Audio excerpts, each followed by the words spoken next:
This is none other than the legendary, the infamous Reverend Bill. And today it is June 3rd. It's about just after 5 p.m. And it's a beautiful day here in Atlanta. It's got to be close to 80 degrees, I would think. And I hope you're having a great day too. So today is kind of an interesting day. I was watching some videos on YouTube, as I often do, and I was watching an interview with a priest, a Dr. Dan Reehil, and I hope I'm pronouncing that last name correctly. It looks like a pretty straightforward Reehil, Reehil, real. Anyway, and he's I guess one of the world's famous exorcists, and he was discussing with Michael Knowles, a very respected conservative interviewer, one of my favorites. I watch him all the time. Very knowledgeable guy. And they were just talking about his experiences. And Michael Knowles actually asked him something. He said, did you actually watch a person crawl up the wall? I think it was a woman or something. And he said, yeah.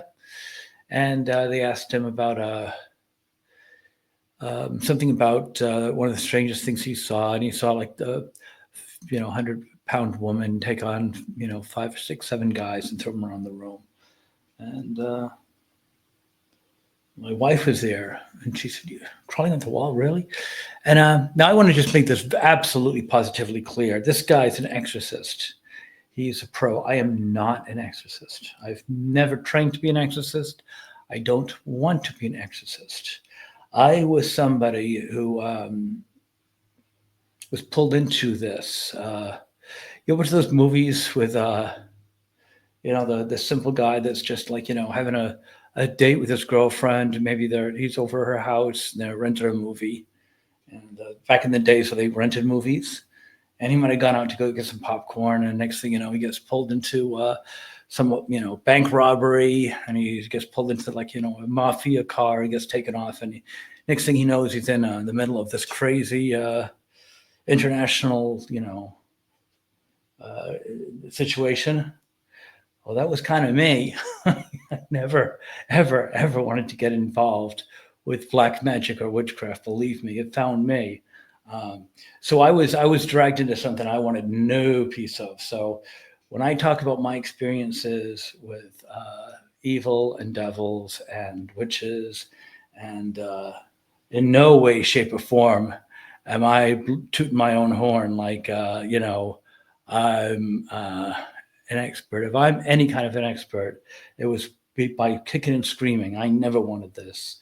Wish it never happened. But with that said, I've had some unfortunate dealings, more than I ever wanted to, unfortunately, with them. So yes, I did say, yeah, crying at the wall, sure. And after I said that to her, I thought about it. The people who have actually dealt with these experiences, they get a bad rap because, people obviously want to think they're insane. And I can honestly see why. Before it happened to me, I was right there with you. And I just thought after, I talked to her, maybe I should explain it a little bit better, because maybe if I kind of give you a little bit of background on how they feel, that it might explain a little bit better, because it really isn't all that strange once you go through it. It's only strange to people who have not experienced it, because it's very, very similar to a magic trick. It really is. It's not like, I'm sitting here and, a ghost just appears, and he appears like it would be like if you just popped in the room and we'd all just jump up and start dancing and singing. It's not right. It's not like that at all, actually. It's,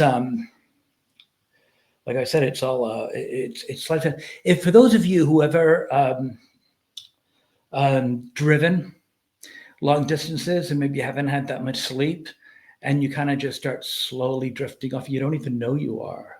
It's kind of like, I think I had laughing gas once, and that kind of happened. It's like you don't even realize you're drifting off. You're just drifting off. And the next thing you know, you're heading for like the rail on the side of the driveway or something. Or another one is yeah, when you're falling asleep is a good one because you start like your mind starts wandering, you don't even realize it, So you're lying there in bed and you might be thinking about this, that, the other thing. And the next thing, your mind starts wandering. You might even start thinking about silly things. You don't even realize the next thing you're asleep. You don't really know that moment of sleep. You just kind of wander off. It's kind of like that with hypnosis. Hypnosis. Well, it is kind of like that with hypnosis, by the way. But with ghosts, your mind, it kind of drifts. And when it kind of drifts, the sense of reality kind of, it's almost like I'm not really big on drugs. I really, drinking was what I used to do when I was younger. Um, but I suppose when I've had drugs during operations and stuff, sometimes I kind of feel floaty. It's kind of like what you take it and your sense of reality bends. And I would imagine it's kind of like when people take drugs and they hallucinate. So their sense of reality bends. And and when you're seeing it, you're not seeing it in the full context of what your reality is.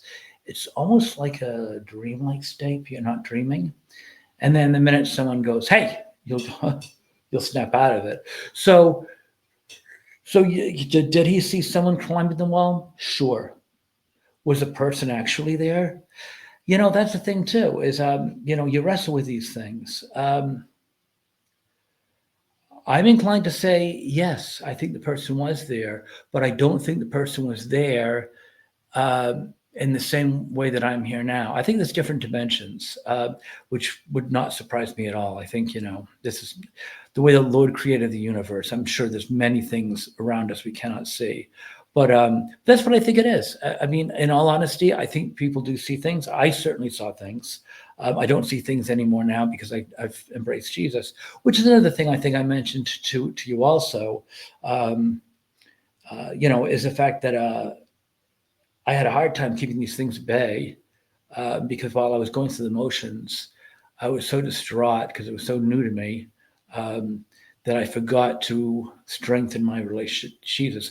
I was saying the words, I was saying the prayers, but it's tough, because you get so freaked out by seeing all these things flying around you and talking to you, and you don't know what's going on. And you get so freaked out, you say the words, but you don't mean the words. And it took me a while to remember, to get back to the roots. And then once I got back to the roots and I was able to talk and communicate to God, and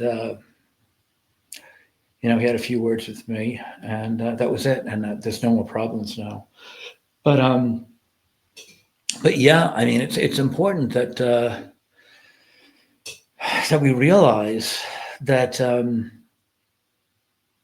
these things do happen, and then these people are not necessarily insane. We certainly shouldn't rule it out. We should not rule it out, but we also should understand that witchcraft is real and it's been around for a long time. Jesus Christ mentioned it in the Bible. It's quite clear. He said that people have powers, and I do believe people do have powers. And he flat out says people should not use them. But I think there's a lot of things in the world that we see and we can't explain. I don't really find that too hard to believe. So yeah, I mean that's kind of my feeling and my thoughts, and I think that it's going to be very difficult to right this ship. As I mentioned on a few, I find these liberals it's like arguing with the children. It really is. I honestly don't know. You know what it's like if you have a child.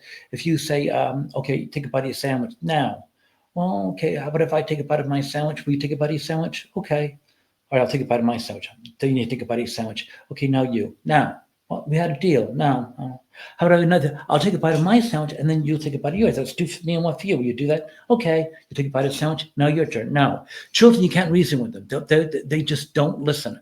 That's how I see liberals. So I don't know how we're going to right this ship because we're just heading down the rapids of sin. And I don't see, I mean, really, it's like all these liberals, they want men to have sex with men, women to have sex with women, everyone to have sex with children. They don't want, obviously, men to have sex with women, obviously. Men and women should have sex. Everyone else should have sex with everything else, by the way. And it's just, I just don't understand. I really don't understand how we're going to get this ship going, and we're supposed to write this. It's incredible to me. I don't know, but we can't give up the fight. We can at least save ourselves. So we can save our children. We can save our families. Um, but and that at least is worth the fight, I think. Anyway. All right. Well, that's it for today. That's Reverend Bill Ryan signing off, and may the Lord be with you, and have a wonderful day. And please, if you like this, please like, share, and subscribe, and come back again. I look forward to it. Bye.